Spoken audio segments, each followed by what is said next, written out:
Maswerteng umaga po mga ka-STL. Narito na po ang resulta ng STL Bulacan para sa araw na to. First draw, January 7, 2025. Araw ng Martes. Naway ang mga natayan nyo pong mga numero kanina ay manalo nawa ngayong umagang ito, 11 AM. Kaya't kunin nyo na po ang inyong mga tickets. Narito na po ang resulta. Ang mga numerong nanalo sa STL Bulacan ngayong umagang ito, January 7, 2025, 11 AM. First draw result, 30 at 9 in exact order.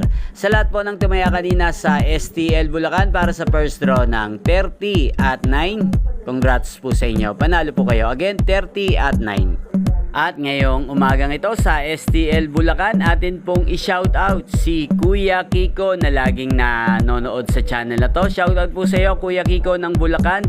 Naway manalo ka na rin po sa STL Bulacan. At sa lahat po ng mga taga Bulacan dyan, shoutout po sa inyo. Naway nasa mabuti po kayong kalagayan.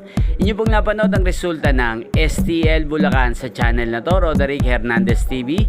Maraming salamat po sa patuloy nyo pong panonood at pagsuporta sa akin. Huwag pong kalimutang mag-subscribe. Magkita-kita pong muli tayo mamayang alas 4 ng hapon dito po sa channel na to. Thank you for watching.